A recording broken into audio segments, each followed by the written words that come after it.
Good morning student. आज हम chapter पढ़ने जा रहे हैं यशोधरा की व्यथा। तो यशोधरा की व्यथा एक महाकाव्य है।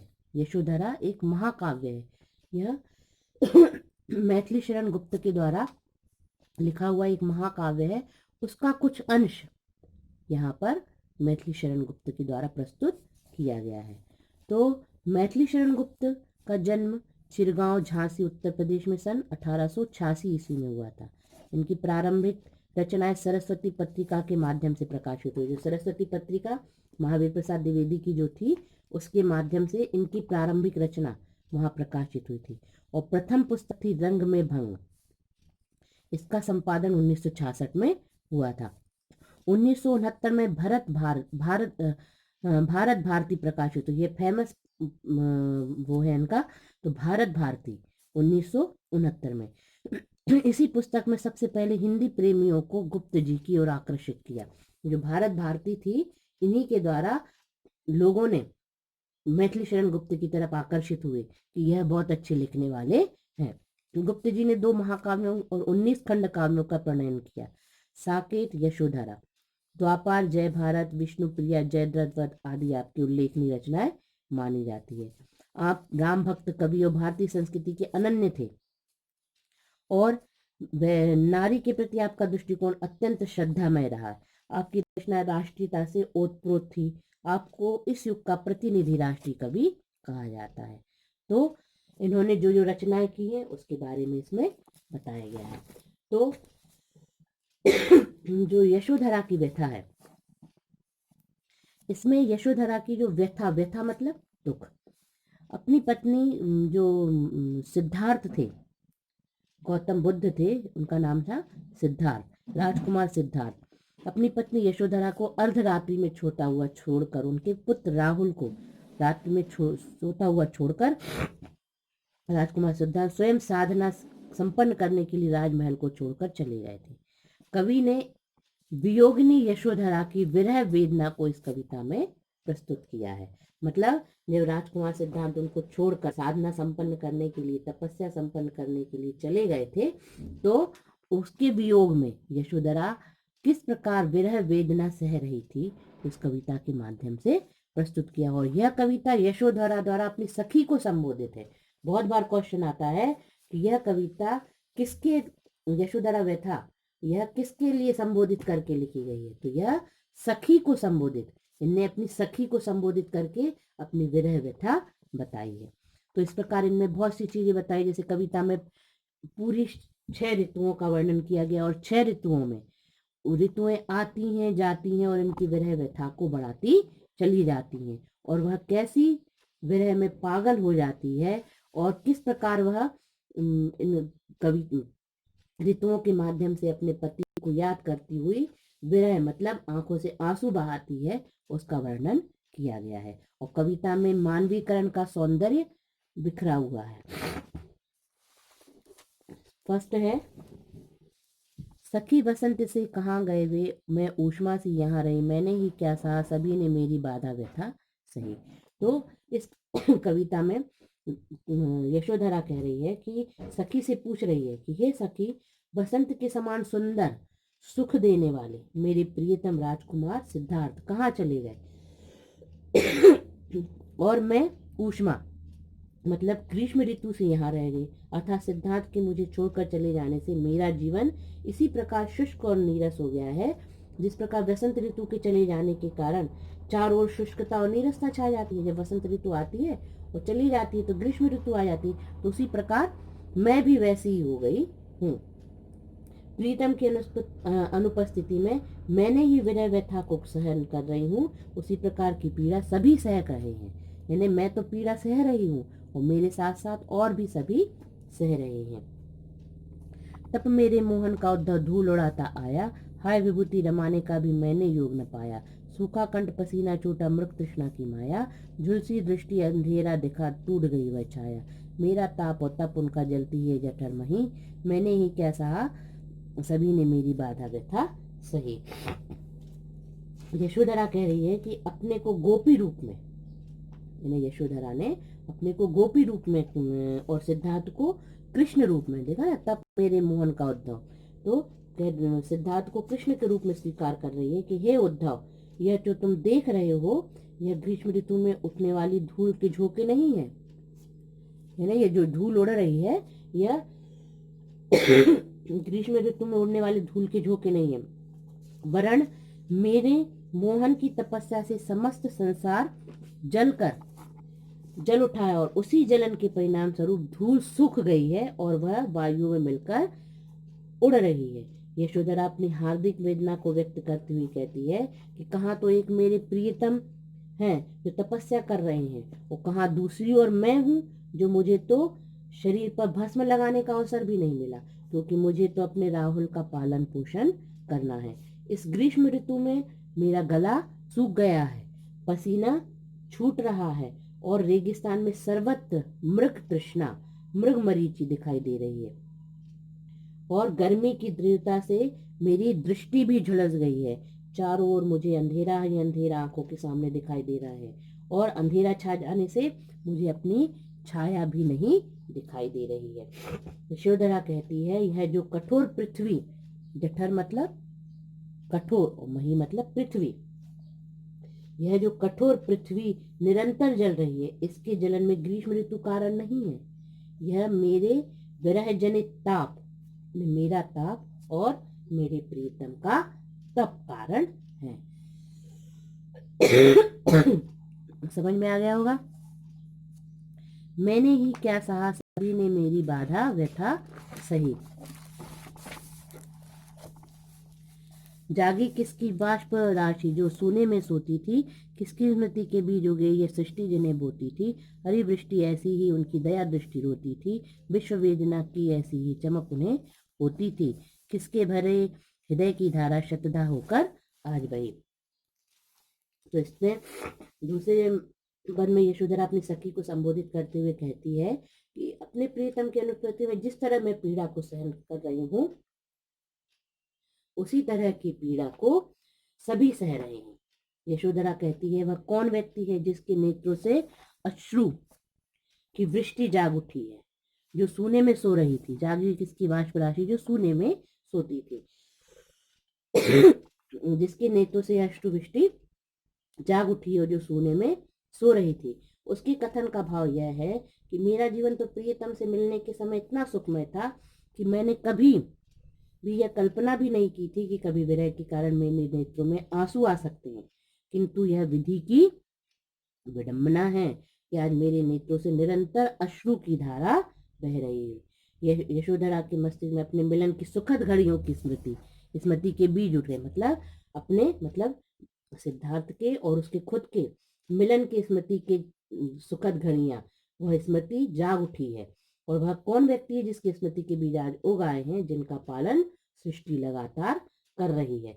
यशोधरा के नेत्रों से अश्रु की जो वर्षा हो रही है, उसे संबोधित करते हुए वह कहती है कि हे वृष्टि, जिस प्रकार तू निरंतर आंखों से झर रही है, उसी प्रकार मेरे प्रीतम की दया दृष्टि हुआ करती थी। उनकी वृष्टि हो रही है, वैसी ही उनकी दया दृष्टि मुझ पर हर समय हुआ करती थी। आज मेरे मन में एक विरह की टीस मतलब चमक उठ रही है, उसी प्रकार की टीस मेरे प्रियतम के मन में भी विश्व मंगल की भावना की समझ। मेरे मन में जिस प्रकार अपने प्रियतम से मिलने की टीस उठ रही है, चमक उठ रही है, उसी प्रकार मेरे प्रियतम के मन में भी विश्व मंगल की, विश्व वेदना की एक चमक उठती रहती थी। वह प्रश्न करती है कि वह कौन व्यक्ति है जिसके भरे पूरे परिवार की हृदय की धारा सैकड़ों खंडों में विभक्त होकर आज बह रही है। समझ में आ गया होगा। मैंने ही क्या सहा, सभी ने मेरी बाधा व्यथा सही। उनकी शांति कांति की ज्योत्सना जगती है पल पल में, श्रद्धा तप उनके विकास का सूचक है थल थल में। नाच उठी आशा प्रतिदल पर किरणों की झलझल में, खुला सलील का हृदय कमल खिल हंसों की कलकल में। पर मेरे मध्याह्न बता क्यों तेरी मूर्छा बनी रही। अब इस वाले पद में यशोधरा कवि कहते हैं कि पृथ्वी पर शरद की जो शुभ चंद्रिका, अब शरद ऋतु के बारे में बताया है कि कवि कहते हैं कि पृथ्वी पर शरद की जो शुभ चंद्रिका ज्योत्सना शुभ चंद्रिका छाई हुई उसे देखकर यशोधरा कहती है कि यह चंद्र का प्रकाश नहीं है, यह चंद्र का प्रकाश नहीं है, वरन मेरे प्रीतम की शांति और आभा का प्रकाश है। यानी शरद ऋतु में जो चंद्रमा का प्रकाश फैलता है तो वह कह रही है चंद्रमा का प्रकाश नहीं है, यह मेरे प्रीतम की शांति और आशा का प्रकाश है, जो विश्व में चारों ओर फैल गया है। पृथ्वी तल पर शरद ताप की जो धूप छाई हुई है, यानी शरद ऋतु में जो धूप छाई हुई है चारों ओर, उसे यशोधरा अपने प्रियतम के विकास का सूचक मानती है। शरद ताप उनके विकास का सूचक है, जो थल थल में मतलब पूरे पृथ्वी पर फैला हुआ है। प्रातः काल में पत्तों के ऊपर पड़ी हुई ओस की किरणों की झिलमिलाहट को देखकर यशोधरा कहती है यह तो मेरे प्रियतम की आशा है, जो ओस बूंदों पर पड़ी हुई किरणों के बहाने नृत्य कर रही है, नाच रही है। ओस की जो बूंदें पड़ी है वह मेरे प्रीतम की आशा है और वह ओस बूंद के रूप में किरणों पर पत्तों पर पड़कर वह नृत्य कर रही है।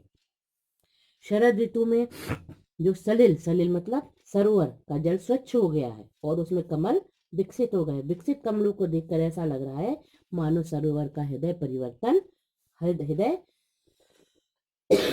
विकसित हो गया है और हंसों का समुदाय उसके आसपास अपनी मधुर ध्वनि कर रहा है। किंतु इतना स्वच्छ होने पर भी यशोधरा के आनंद की घड़ी अभी तक नहीं आई। इतना सब कुछ हो गया, शरद ऋतु आ गई, सरोवर स्वच्छ हो गया, हंस किलकिलाने लगे, कमल खिल गए, पर यशोधरा की आनंद की घड़ी अभी भी नहीं आई। उसके जीवन की दोपहरी अब भी बनी हुई है पहले की भांति। जिस प्रकार दोपहर के समय पेड़ पौधे मुरझा जाते हैं, उसी प्रकार उसका शरीर भी मुरझाया हुआ है। अब इसके आगे का, मैंने ही क्या सहा सभी ने मेरी बाधा व्यथा सही, हेमपुंज हेमंत काल के इस आतप परवारू, प्रिय स्पर्श की पुलकावली में कैसे आज बिसारू, किंतु शिशिर ये ठंडी सांसें हाय कहाँ तक धारू, तन गारू मन मारू पर मैं क्या मैं जीवन भी हारू, मेरी बाहें गही स्वामी ने मेरी उनकी छा गई। मैंने ही, तो इस प्रकार अब इसमें हेमंत ऋतु का वर्णन किया है। कवि कहते हैं ऋतुएं परिवर्तनशील है। हेमंत ऋतु आ गई। यशोधरा गौतम की याद करती हुई कहती है कि हे सखी, मैं हेमंत ऋतु की धूप पर सोने के ढेर तक न्यौछावर, हेमपुंज मतलब सोने की ढेर, हेमंत की धूप पर सोने के ढेर तक न्यौछावर करने प्रस्तुत हूँ। आज मुझे प्रिय से मिलने का अनुभव हो रहा है और उसे कैसे विस्मित कर सकती हूँ, उसे कैसे मैं भूल सकती हूँ, आज कैसे मैं बिसरूं, मैं मुझे तो उनके स्पर्श का अनुभव हो रहा है, जिसके साथ भयानक शीतलता भी आई है। ऐ सखी बता तो सही कि मैं ठंडी सांसों को कहाँ तक सहन करूं। शिशिर ऋतु में जो ठंडी आ जाती है, ठंड की ऋतु आ जाती है, तो मैं इस ठंडी सांस को कहाँ तक सहन कर सकती हूँ। मेरा शरीर निरंतर कमजोर होता जा रहा हूँ, मेरा शरीर कमजोर हो गया, थक गया है। मैं सतत अपने मन को मार रही हूँ ठंडी सांसों को लेकर, किंतु इसका यह अर्थ तो नहीं कि मैं जीवन से हार गई हूँ। ठंडी सांसें मैं लेती जा रही हूँ, मेरा शरीर कमजोर हो गया, पर मैं मेरा मन मर गया है, पर मेरा शरीर, मैं जीवन से हारी नहीं हूँ। अमर संबंधों की स्थापना के लिए मेरे प्रियतम ने मुझे वरण किया था और मैंने उसको उनकी शरण में गई थी, मतलब उन्होंने मुझे अपने बाहों में भरा था और मैं उनकी शरण में गई थी। मैंने ही क्या सहा सभी ने मेरी बाधा व्यथा सही, पेड़ों ने पत्ते तक उनका त्याग देखकर त्यागे, मेरा धुंधलापन कोहरावन छाया सबके आगे, उनके तप के अग्निकुंड से घर घर में है जागे, मेरे कंपन हाय फिर भी तुम नहीं कहीं से भागे, पानी जमा परंतु न मेरे खट्टे दिन का दूध दही। अब ये 5वां पद है, इसमें कवि ने बताया पतझड़ के मौसम का वर्णन किया है। पतझड़ का आगमन हो गया, पेड़ों से पत्ते, यानी पेड़ों ने पत्ते तक त्याग दिए, वन में सभी पतझड़ ही पतझड़ देखकर यशोधरा कहती है कि मेरे प्रीतम के अपूर्व त्याग को देखकर, यानी उनके त्यागे देखकर, त्याग मतलब मेरे प्रियतम, मेरे पति के त्याग को देखकर वृक्षों ने भी अपने पत्तों तक को त्याग दिया है, किंतु दूसरी ओर मेरी निराशा का कोहरा का रूप धारण करके सबके सामने छा गया है, मतलब मेरी जो निराशा है वह कोहरे के रूप में चारों ओर छा गई है। संध्या के समय सभी गृहस्थ अपने घर के आंगन में अंगीठी जलाते हैं, मतलब ठंड के दिनों में हम अंगीठी जलाते हैं, तो संध्या के समय सभी गृहस्थ अपने घर के आंगन में अंगीठी जलाते हैं और उसके चारों ओर बैठकर अपना शरीर सेकते हैं। ऐसे देखकर यशोधरा कहती है कि मेरे प्रीतम की तपस्या की पंचाग्नि से जो प्रभावित होकर इन गृहस्थों ने अपने घरों में अंगीठी तो जला ली, मतलब इसमें भी वह अपने पति का तप देखती है। वह कह रही है कि लोगों ने अपने घर में जो अंगीठी जलाई है वह मेरे पति के तप की पंचाग्नि से इन्होंने अपने घर घर में अग्नि जलाई है। और इन गृहस्थों ने अपनी अंगीठी जलाकर इन लोगों ने अपने शरीर शीत जनित कंपन को तो दूर कर दिया, किंतु मेरा कंपन, मतलब मेरा कंपन अभी भी बना हुआ है। क्यों? क्योंकि मेरे पति मुझे छोड़कर गए हैं, मैं उनके विरह में अभी भी कांप रही हूँ, तो मेरा कंपन अभी भी बना। अंत में प्रकृति को सफल होते देखकर यशोधरा कहती है कि जल तो जमकर चट्टान बन गया। जो जल है पानी जमा, परंतु न मेरे खट्टे दिन का दूध दही। वह कह रही है कि ये जल तो जमकर चट्टान बन गया, किंतु मेरे बुरे दिन, मेरे खट्टे दिन, मेरे बुरे दिन अब भी दूर नहीं हुए, अर्थात मेरी मनोकामनाएं अभी भी दूर नहीं हुई है। अब इसके बाद लास्ट है,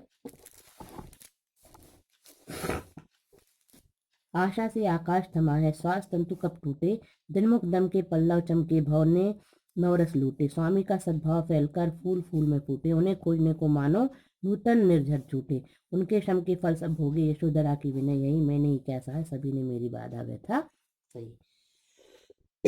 अब यशोधरा इसमें कह रही है कि यह आधारहीन आकाश, यानी आकाश तो किसी इससे टिका हुआ नहीं है कोई डंडे से, तो उन्हें बताया, यशोधरा कहती है कि यह आधारहीन आकाश आशा की दीवार पर ही टिका हुआ है। यदि जीवन में आशा ना हो तो जीवन का सूत्र कभी भी टूट सकता है। हमारे मन में आशा रहती है ना कि आज हम ये करेंगे तो ऐसा फल मिलेगा, है ना।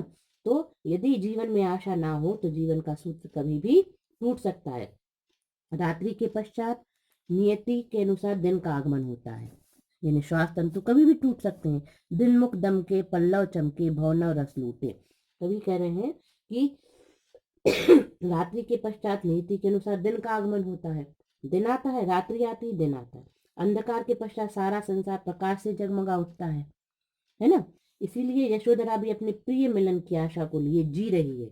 उसको लग रहा है कि इस समय अपने प्रियतम के वियोग में उसका जीवन रात्रि के समान अंधकार हो रहा है, किंतु उसे विश्वास है कि कल उसके जीवन का सवेरा होगा, उसके जीवन में प्रकाश आएगा, नए नए पत्ते भी पल्लवित होंगे।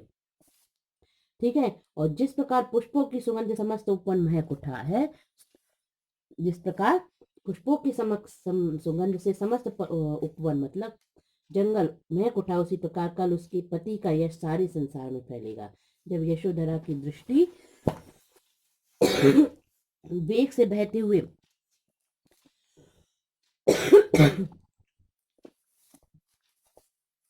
यशोधरा की दृष्टि वेग से बहते हुए नूतन निर्झर झरने पर पड़ती है, तो वह उसे लगता है मानो यह पति के चरण धोने के लिए वेग से दौड़े आ रहे हैं। और अर्थात यह विश्वास है कि सिद्धि प्राप्ति के उपरांत मानव तो क्या, प्रकृति भी उसके प्रियतम के चरणों पर आगे झुकेगी। यशोधरा ने यही विनय की है, यही प्रार्थना की है कि उसके प्रियतम उसकी तपस्या के परिश्रम का परिणाम स्वरूप जो फल लावे उसका भागी पूरा विश्व बने। उसकी यही प्रार्थना है कि उसके प्रियतम की तपस्या का फल जो भी प्राप्त होगा वह पूरे संसार को प्राप्त हो, उसको तो प्राप्त हो, साथ में पूरे संसार को प्राप्त हो। तो कवि यशोधरा कह रही, मैंने ही क्या सहा, सभी ने मेरी बाधा व्यथा को सहा है। तो इस प्रकार कवि ने इसमें यशोधरा की विरह व्यथा को अलग अलग षड ऋतुओं के द्वारा, अलग अलग ऋतुओं के द्वारा क्या क्या उसको परेशानी हुई, हर ऋतु में क्या विरह व्यथा चली हुई, तो वह इसमें बताया गया है। आप सबको समझ में आ गया होगा। Thank you.